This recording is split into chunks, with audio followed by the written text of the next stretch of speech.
I almost didn't stop for gas that night. I wish I hadn't. It was one of those drives where the rain doesn't just fall, it attacks. I was coming back from my buddy's place in rural Tennessee, a stretch of highway I'd done a dozen times, but never in weather like that. The wipers were working double time and still losing the battle. The road ahead was just two blurry red lines where the center paint used to be. My tank hit the warning light somewhere around mile marker 41. I remember the number because I stared at that sign for a second too long, almost drifted into the shoulder. I needed to stop. I needed to stop soon. The GPS showed a station about 3 miles up. One of those old roadside places, the kind that still has a physical sign with changeable letters out front. I pulled in just as the rain kicked up another notch. The lot was mostly empty. One truck parked at the far edge, no other cars. The lights above the pumps were buzzing, flickering just enough to be annoying. I told myself it was just the storm messing with the power.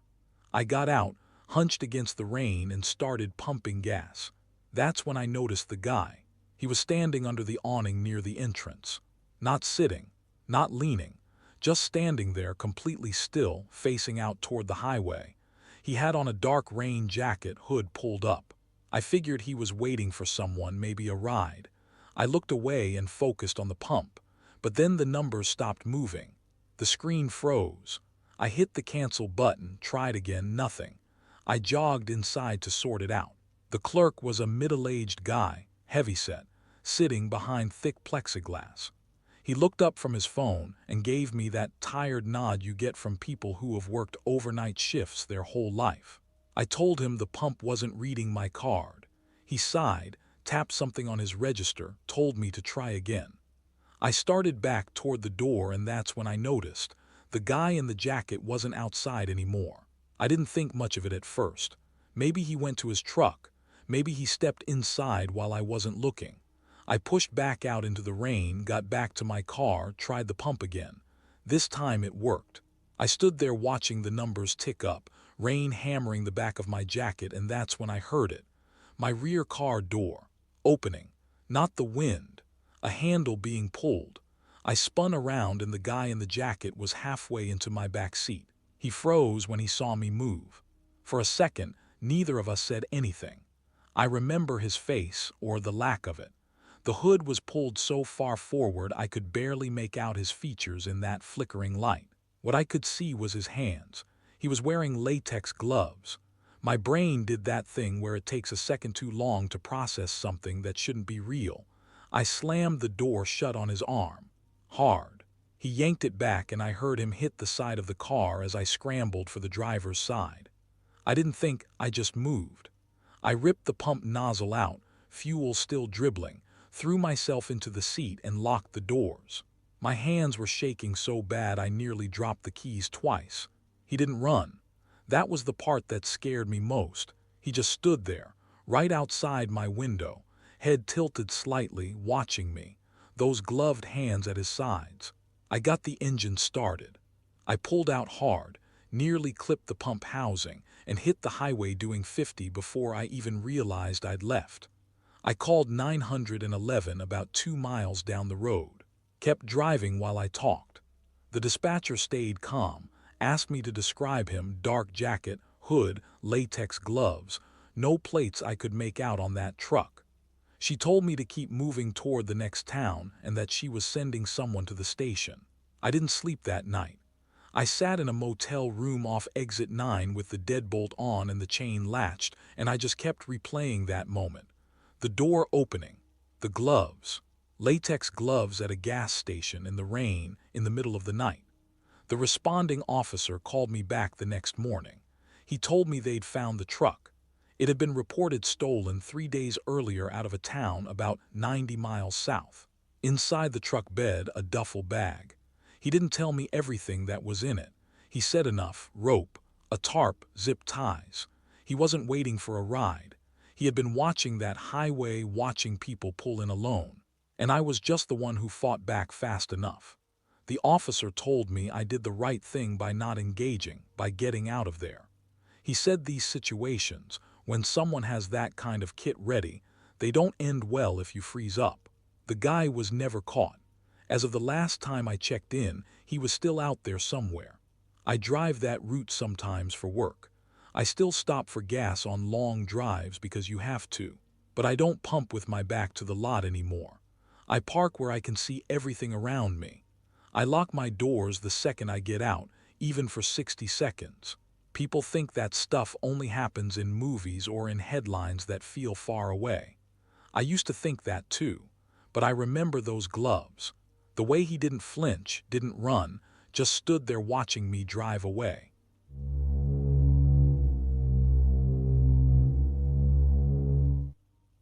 Most people think the scariest thing about driving alone at night is the dark, but I learned something different. The scariest thing is realizing the person offering to help you doesn't actually want to help you at all. It was a Tuesday night in late October. I was driving back from my friend's place in rural Tennessee, about 60 miles outside of Nashville. The kind of area where the road signs get sparse, the trees crowd the highway, and your cell signal drops to nothing without any warning. I'd made the drive a dozen times before. I knew the route. I wasn't worried. Then the rain started. Not a drizzle, not a light shower. I'm talking sheets of water slamming into the windshield so hard the wipers couldn't keep up. I slowed down to maybe 30 miles an hour, hunched over the wheel trying to see the lane markers. The radio cut in and out. My headlights looked weak against all that water coming down. Around the 40-mile mark, I felt it. That familiar pull and drag from the front right corner of the car. A flat. Right there, on a 2-lane stretch of highway with no shoulder worth mentioning, and trees packed tight on both sides. I eased off the gas and rolled onto a small gravel patch just past a concrete drainage ditch. Barely enough room. I sat there for a second, listening to the rain hammer the roof, telling myself it was fine. I had a spare. I'd changed a tire before. It would just be unpleasant. I stepped out and the rain hit me like a wall. Cold, hard, relentless. Within 30 seconds, my jacket was soaked through. I got the jack and the spare from the trunk and crouched down next to the flat. The gravel was soft from the rain and my knees were sinking into it. I was already miserable. That's when headlights appeared behind me. A white pickup truck slowed and pulled up about 20 feet back. I figured it was someone just being cautious, trying to see if I needed help. Happens sometimes in Tennessee. People stop. I stood up, waved them off. I was fine, just dealing with it. But the truck didn't move. The driver's door opened and a man stepped out. Big guy, maybe 6'2", wearing a yellow rain slicker. He walked toward me without rushing, hands in his pockets. "Need a hand," he called out over the rain. I said I was okay, just changing the tire. He nodded, looked at the car, looked at me and said, "You got a lug wrench that fits." These older model cars sometimes have a metric thing going on. It was a reasonable thing to say. I told him I hadn't tried yet. He said he had a full kit in his truck and offered to grab it. I said sure, go ahead, not really thinking about it. He walked back to his truck. Something felt slightly off to me right then, but I couldn't name it. I kept working, loosening the lug nuts, positioning the jack. The man came back a few minutes later with a small canvas bag. He crouched next to me, handed me a wrench. We worked in near silence for a minute or two. Then he said something that stopped me cold. He said, "You're Mike's friend, right? From Clarksville?" I told him I didn't know anyone named Mike from Clarksville. He looked at me and smiled. "My mistake. I thought I recognized you." I went back to work, but something about that smile sat wrong with me. It was too calm. Like the kind of calm that comes from a person who isn't worried about anything because they've already decided how things are going to go. I finished tightening the last lug nut and stood up. I thanked him, told him I was good to go. He stood too, but he didn't step back. He was about 4 feet from me and he said, "You don't have to be in such a rush." I told him I had a long drive and I needed to get moving. He said, "Roads are bad tonight. You should wait it out." There was nothing threatening in his words. His tone was flat and even, but something in my gut was screaming. The hair on my arms was standing up and it wasn't from the rain. I picked up the flat tire and the jack and walked to the back of my car. He followed me, not fast, not aggressive, just followed. I put the equipment in the trunk, closed it, and said, "Thanks again, I appreciate it." I turned toward my driver's door.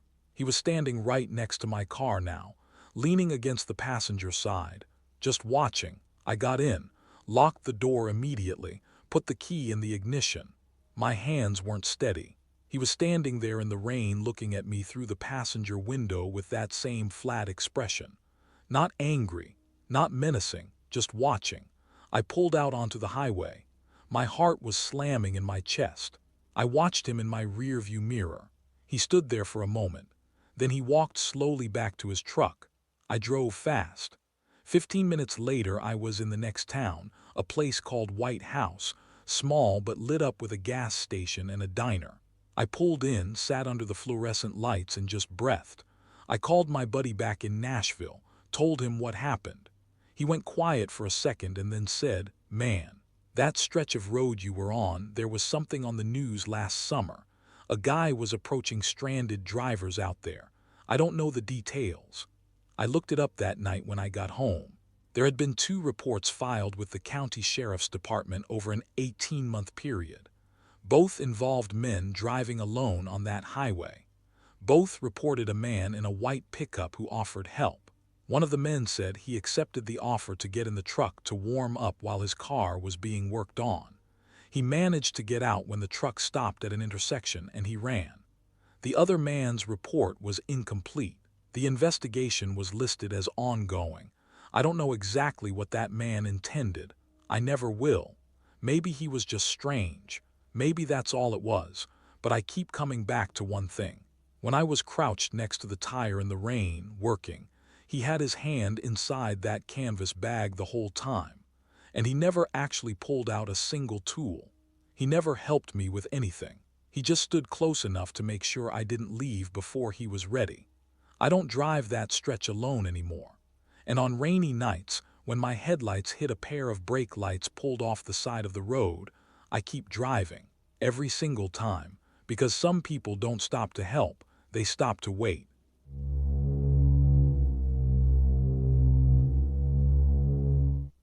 People think the scariest thing that can happen on a rainy night is losing control of your car.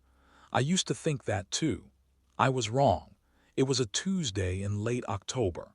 I remember because I'd just gotten off a double shift at the warehouse outside of Lexington, Kentucky.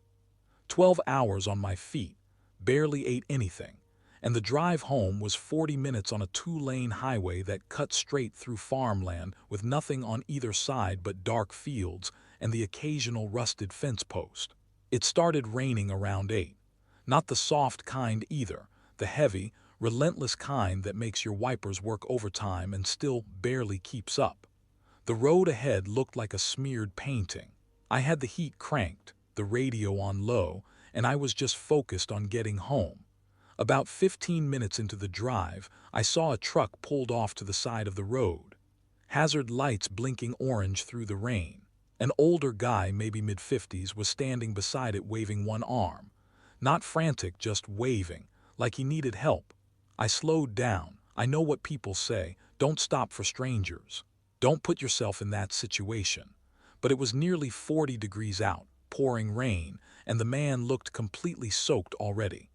I pulled up behind him and rolled my window down about halfway. He jogged over. Gray jacket, jeans, work boots. He had the kind of face that reminded me of my uncle, weathered, tired, nothing threatening about it. "Appreciate you stopping," he said. "Battery's dead, I just need a jump. Got cables in the back." I told him I had cables too. I popped my hood, pulled forward, and we got everything connected inside of 2 minutes. I sat back in the driver's seat while he went to try his ignition. Nothing. We tried again. Nothing. He walked back over and knocked on my window and scratched the back of his neck. "Any chance you could drop me up the road? My brother's place is maybe 6 miles up. He can come tow me tomorrow morning." 6 miles. 10 minutes out of my way. I said yes. He climbed into the passenger seat and I immediately noticed how soaked he was. Water dripped off his jacket onto the seat. He smelled like motor oil. He thanked me again, told me his name was Gerald, and pointed me up the road. For the first few minutes, we talked normally. He said he'd been doing fence repair on a property nearby and stayed too late. Said his phone had died earlier that afternoon. Completely plausible, completely normal. Then something shifted. It wasn't anything he said. It was what he stopped saying. Around mile 3, he went quiet, not the comfortable kind of quiet. He was looking out the passenger window, but the way his shoulders were positioned, turned slightly away from me, felt deliberate, like he was thinking. I kept my eyes on the road. Rain was coming down even harder now. Visibility maybe 40 feet ahead. Then I noticed his hand. He'd moved it from his lap to the side of the door, slowly, like he thought I wouldn't catch it. His fingers were resting near the door handle, but his eyes were still facing the window. I told myself I was being paranoid, told myself Gerald was just a tired guy who needed a ride. But then he spoke. "You live out this way?" Simple question, normal question. Except I hadn't told him anything about myself. I'd been deliberately vague. And the way he asked it, flat, almost bored, didn't sound like small talk. It sounded like he was filling in a gap in a map. I said I was just passing through. He nodded slowly. "Smart." I tightened my grip on the wheel. My eyes went to my phone in the cup holder. No signal. We were deep in a dead zone I'd driven through 100 times. I knew it, and if he'd been out here doing fence work all day, he probably knew it too. I started watching him in my peripheral vision without turning my head. His hand was still at the door handle. His jaw was tight. And then I saw it, the edge of something dark tucked between his hip and the seat. Could have been a phone, could have been anything. But the angle of it, the way it sat, I wasn't going to wait to find out. I made a decision. Without a word, I pressed the gas down. Not flooring it, just picking up speed, enough to feel it. He noticed. "What are you doing?" he asked. "Saw something in the road," I said. "Deer, maybe." He didn't respond to that. He just shifted his weight and his hand moved off the door handle and dropped back to his lap. I said, "Actually, Gerald, I just remembered there's a gas station up ahead. Open late. They've got a phone you can use to call your brother." He was quiet for a moment. "I thought you said your brother's place was just up here." He caught it immediately, the slip, because I had said his brother, not mine. And now he knew I was lying, or close to it. "I meant your brother," I said. "Station will be faster." When the gas station lights appeared through the rain about a mile ahead, I almost let out an audible breath. I pulled into the lot fast, coming to a stop right under the canopy lights in full view of the windows. "Here we go," I said, kept my voice completely steady. Gerald sat still for a moment, didn't move. Then he opened the door and stepped out without a word. No thank you, no goodbye. He just walked straight past the entrance and around the side of the building. I didn't wait. I locked my doors, pulled out of that lot, and didn't stop until I was 20 minutes down the road. When I finally got a signal back, I called the sheriff's department in that county and told them exactly what happened, the location of the truck, the description of the man, everything. They thanked me and said they'd check it out. I never heard back, never found anything in the news about it, never saw Gerald again. But here's what I think about on rainy nights when I'm driving alone, especially on that stretch of highway. I think about that word, smart. And I think about the fact that I will never know what his plan was. I don't know what was tucked against that seat. I don't know if he'd done this before or if that night was the first time. What I do know is that I got lucky. And the only reason I got lucky was because I trusted something I couldn't explain. That quiet, cold pull in my gut that told me the man sitting next to me was not who he said he was. Don't ignore that feeling. Wherever you're going, whatever night you're driving through, don't ignore it. If you made it to the end of this video, hit that subscribe button right now, drop a comment below, and share if you have your own horror story. I read every single one. I will see you in the next video. Until next time, stay safe out there.